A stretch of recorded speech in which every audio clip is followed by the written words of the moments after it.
Now, the Electoral Commission has identified busing of people as an underlying factor for increasing violence being recorded at registration centers across the country.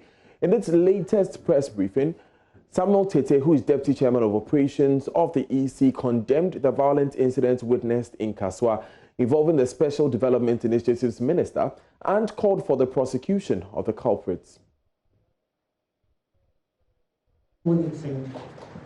Mr. Fred Tete, Deputy Director, Research and Monitoring, and my humble self, I'm Sylvia, Acting Director, Public Affairs, all the Electoral Commission. Thank you, and one more time, you're most welcome to let the citizen know. Thank you. We'll go straight to business and respectfully, Mr. Samuel Tete will do his presentation. Thank you.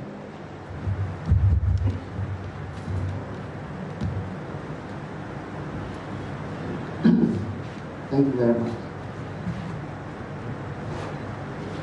Good morning, ladies and gentlemen of the press. The Commission is sincerely thankful to you for attending the fifth session of the Let the Citizen Know. The objective of today's briefing is not different from our previous briefings. We are here as collaborative bodies with a common goal, using the media as a bridge to reach, educate, and throw light on our processes and activities ahead of the 2020 presidential and parliamentary elections. Today's briefing will cover the following areas: overview of the registration exercise, the performance of the registration officials in the DDRD, adherence to the COVID-19 safety protocol, registration in senior high schools and prisons, violence at some registration centers, security at registration centers, and the number of registered voters so far, as well as the conclusion. Overview of the registration exercise. Today exactly marks the 23rd day since the voters' registration exercise started nationwide. The registration exercise, with the sustained support of the public, has been very successful and encouraging, and the Commission is pleased with the ongoing voters' registration exercise. The performances of our registration officials have significant.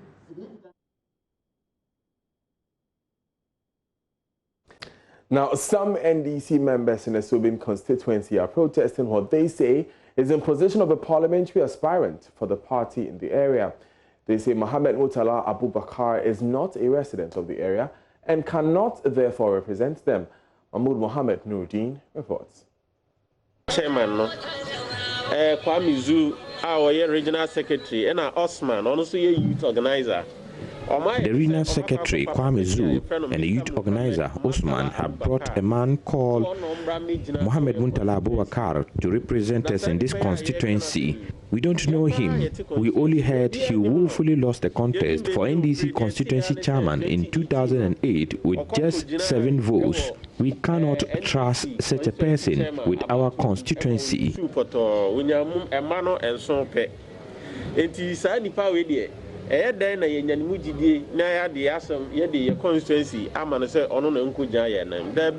The protesters say the decision by regional executives of the party is unacceptable because it is against the party's principles. There must be a level playing field for all aspirants who have shown interest to lead the party into the 2020 election. We simply want our leaders to give everyone the chance to contest. Even if one loses at the end, they would rally behind behind the party. Not much is known about Muntala Abubakar, but apparently the constituents have preference in one Kobina Owusu, who is described as a philanthropist. We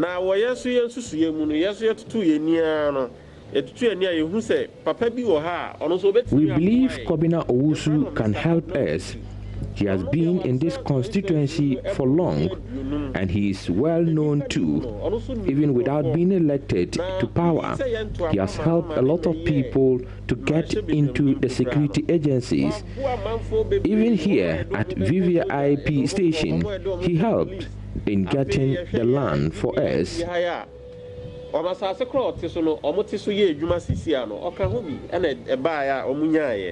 Party activists want both regional and national executives to allow democracy to prevail at all levels to avoid apathy votes. A report by Mahmoud Mohamed Nuruddin. Now, Chairman of the National Peace Council, Reverend Professor Emmanuel Asante, says the time has come for the country to seriously discuss the independence of the police. Experts have said in the past that the fact that the IGP is a government appointee compromises the force's ability to discharge their duty impartially. Now, speaking on Prime Morning on Joy Prime TV, Reverend Professor Asante said efforts have been made to cure this malaise in the past, but political party actors have developed cold feet. He believes now is the time for change. In our discussions, when we met with the political parties concerning vigilantism, this thing came up. And even though some people had cold feet in discussing it, I think by and large, a lot of people would want to have a truly independent, security police, for instance, where one would not be looking over one's shoulder, that the big brother is looking over my shoulder. So I have to do things that will please my big brother or the authorities that be, but I have the freedom to exercise my mandate. It is true that people will say that there is a mandate. Nobody forbids the IGP and the authorities from exercising their mandate. But we are human beings, and we need to be realistic. In most cases, on the quiet, you will find some police officers talking about order from above, or one need to be careful. We have had situations, we have heard that, somebody has been arrested and some big authority executive somewhere has given orders that release this person and so on. So I want to believe that the time truly has come for us to discuss the independence of the police. Now, on her part, Chairperson of the National Commission for Civic Education, NCC, Josephine Nkrumah, says the events of the past few days erodes her confidence in the efforts made earlier to curb political vigilantism. It's becoming a tradition of our political parties, and you see a cycle of violence begetting violence. You've done this here, I'm going to do this there. You did this there, and so I'll do this here. It is becoming a cycle, and the political parties are a key stakeholder to engage in these things. We signed peace accords, we signed the roadmap for eradicating vigilantism, and all of this doesn't seem, by what I'm seeing in the last few days, to have transcended into real action, right, or to see the commitment that we need from political parties. Political parties can say, well, we condemn this, but it is not enough. If your representative or your member of a political party is seen, involved in violence, we want to hear more than condemnation. The posture political parties must be one that says we do not condone any level, any violence in any shape or form. Whether it's violent language, whether it's violent acts, whether it's weapon wielding, we do not condone it. We will take steps to make sure that, if possible, that person is expelled from the party, the person no longer has links to the party. We want to see that, and in addition to that, to be seen to be pursuing that in a manner that causes the security agencies to do their work. Nothing that suggests that political parties has become an obstruction in the cause of justice. The National Coordinator for the Coalition of Domestic Election Observers, CODEO, Albert Ahin, says electoral violence must be dealt with immediately to prevent the situation from getting worse during the election itself. All of us will have to wake up. We have to wake up. I'm really shocked because we've just passed this vigilante thing, parties have signed, and so we thought we were going to have a peaceful one. But the way it has started, if it is not nipped in the bud, we're going to have a lot of problems. So we need to mitigate against it. We need to have training for the police. We need to have training for the, we have to have security planning for this election. And we also need to have capacity building for the electoral management body, which is the EC itself, to prepare them adequately. And not only these people, but even the civic, the CSOs. We need to have a stakeholders forum and then have a grassroots peace advocacy by all the civil society groups, so that we will be able to stem the tide before anything gets out of hand. Now, some incumbent members of parliament who lost their re-election bid in the 2020 and the June 20 MPP primaries are still recovering from the defeat. One of them is the member of parliament for Manso Kanta in the Ashanti region, Joseph Albert Kwam, who says his defeat will not stifle development in the area. It comes amid concerns about what happens to development projects initiated through these existing or exiting legislators for their people. Joseph Albert Kwam says though member of parliaments are not directly agents of development, their lobbying capacity means a lot for their constituents. He has, for instance, facilitated establishment of technical and vocational training institution, among others, for the people.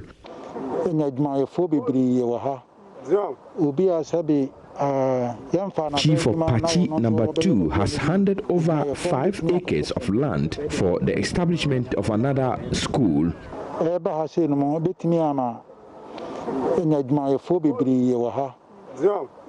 It will create jobs for the residents, especially those who are unemployed.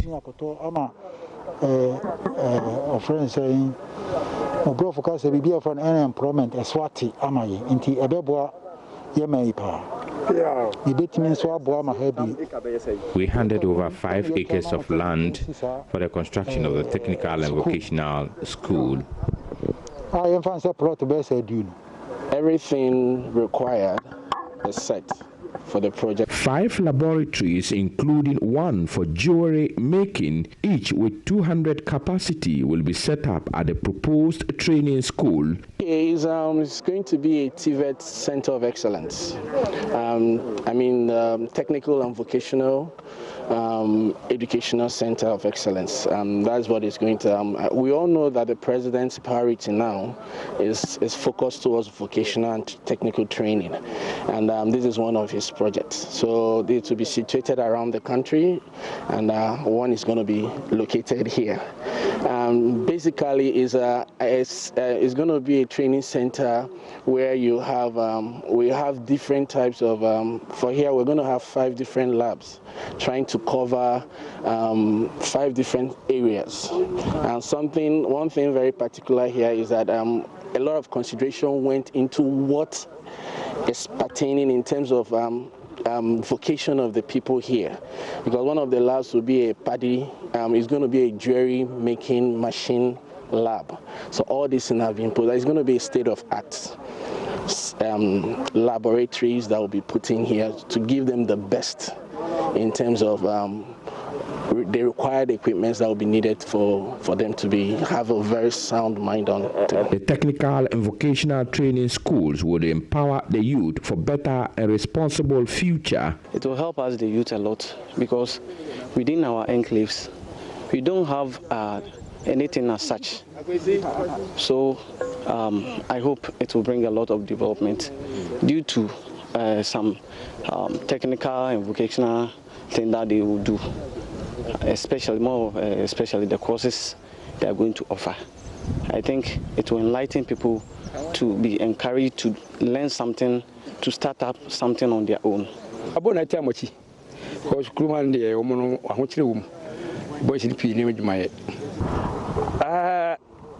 look at the future.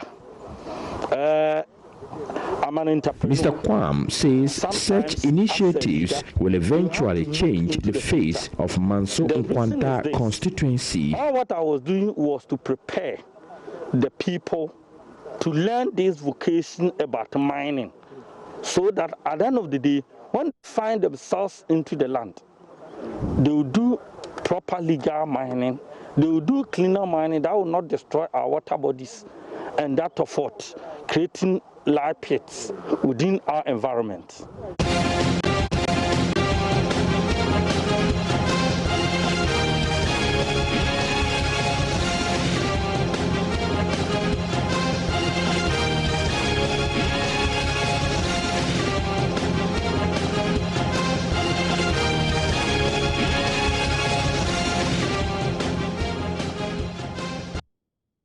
And this is your election headquarters. Away from that, though, the Ghana Union of Traders Associations, Kanta, is asking governments to address high interest rates in the mid-year budget review on Thursday.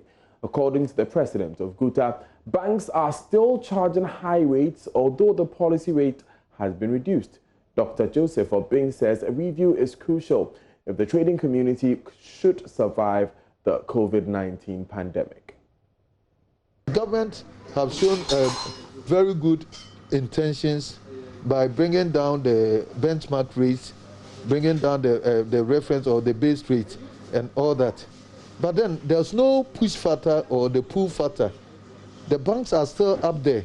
The room is too big and nothing, there's no pull factor. There should be a compelling mechanism devised by government to bring this interest rates down closer to the benchmark rate.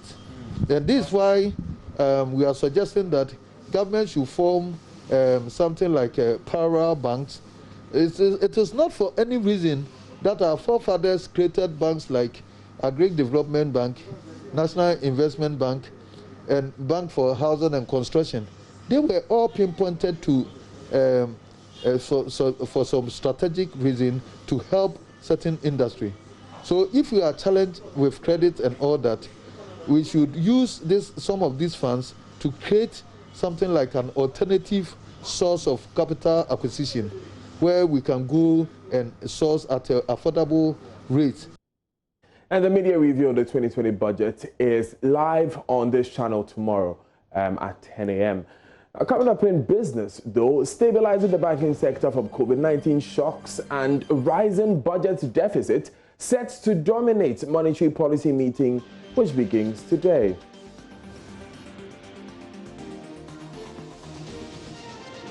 More on that after this.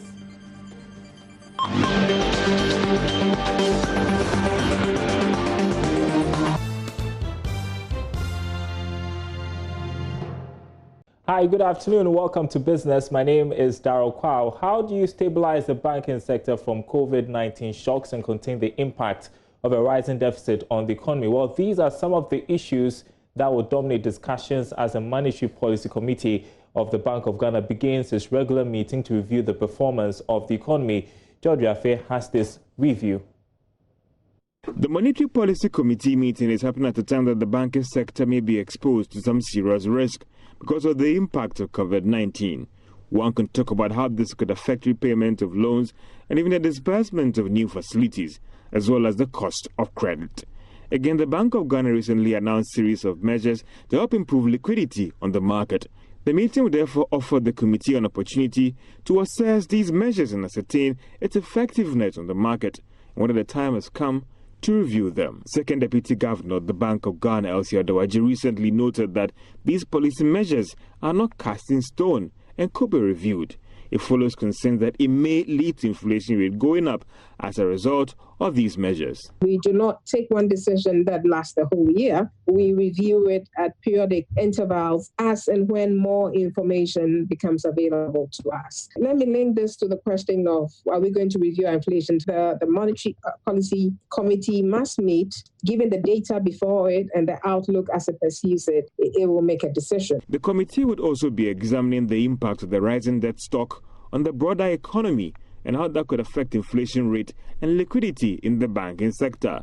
The Bank of Ghana will also look at all these developments and see whether it warrants a review of the policy rate, which is likely to impact on the cost of credit. The Bank of Ghana will be looking at all these developments and see whether it warrants a review of the policy rate, which is likely to impact on the cost of credit. The central bank recently dropped the rate significantly from 16% to 14.5% as part of the COVID-19 response measures. The meeting is expected to end this Friday with an announcement on Monday. We'll get to know the latest debt numbers and how COVID-19 related spending could impact on the total debt stock for the country. Now, President Akufo-Addo has opened the door for more dialogue with automobile dealers as they raise concerns about the customs amendment bill. We hear from the president in a bit, but here is General Secretary of the Vehicle and Asset Dealers Union of Ghana speaking to the president about their concerns. We got copy of the law by our own efforts, and to our utter surprise, none of our legitimate concerns was adopted nor addressed in the policy document. We, our members, and affiliates nationwide consider the approach adopted by the sector minister as a stab in the back and feel seriously dribbled and really frustrated as a key stakeholder. Input request for the past Customs Amendment Bill 2020 by Vehicle and Asset Dealers Union of Ghana and its affiliates. The Vehicle and Asset Dealers Union of Ghana is totally for and not against the entry of assemblers or manufacturers into the Ghanaian automotive industry. We also cannot object the ban on right-hand drive motor vehicles except by the approval of the minister, according to the amended section of the Customs Bill 2020 Act 891. All the union humbly asks for from Your Excellency is a healthy and competitive automotive market where all stakeholders are protected under the Ghana Automotive Manufacturing Development Policy. But in that engagement with the automobile dealers, the President, Nana Akufo-Addo, insisted the new law will protect dealers whilst ensuring a vibrant local automobile industry.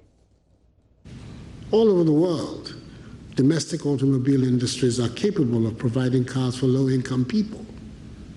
And we should be working towards that in Ghana, whereby people at the lower end of the income stream can also have access to cars, and not necessarily to second-hand cars. Why not to brand new cars? That's the basis on which Volkswagen was created in Germany 60, 70 years ago. What does Volkswagen mean? It means the car for the people. And it was created to enable people at the bottom end of the wage scale in Germany at the time to be able to have access to cars just like people at the top end could have access to Daimler, to Benz, to BMW, etc. So it is possible in a well-orchestrated, well-constructed automobile industry in a given country that all the various ranges of incomes can find a way of satisfying themselves and their needs for a car, and not necessarily through foreign imports. I think that is what we all have to sit down and work towards. And in so doing, the point that you have made that we have to find a way of protecting all of those in the value chain, that objective can be also achieved. And that's it for Business for Now. Sandra Esnam Afeno will have a full bulletin at 1 o'clock. Up next, sports.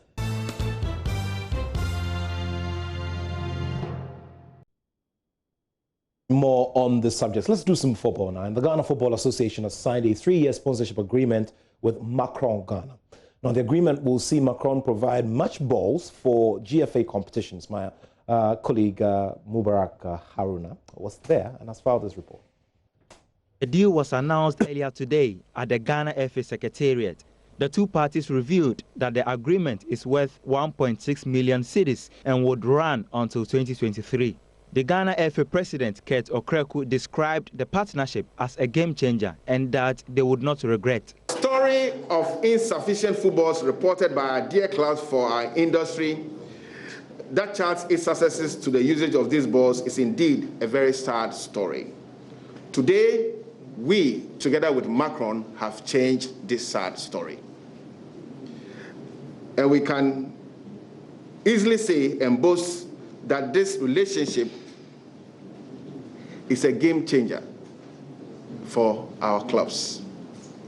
Macron Ghana representative extolled the FA, revealing their excitement of the deal signed. It is our greatest pleasure to Macron Ghana to work with the Ghana Football Association in partnership support in the development of Ghana football and all the supporting bodies under the Ministry of Sports.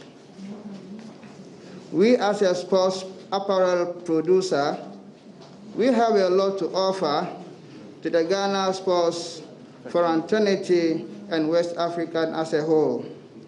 We are really excited to be doing this project in Ghana. The sports apparel company will be the official match ball partner for the various GFA competitions, supplying a total of 5,000 footballs every season, starting from the impending 2020-2021 football campaign. Well, that's it for sport for now. I'll be back here at exactly 2 p.m. to bring you more details and more variety on sports today. In the meantime, JoyNews Today continues. Showbiz will come up, and of course, world news will come up as well. My name is Nathaniel Atto, and I have love for sport.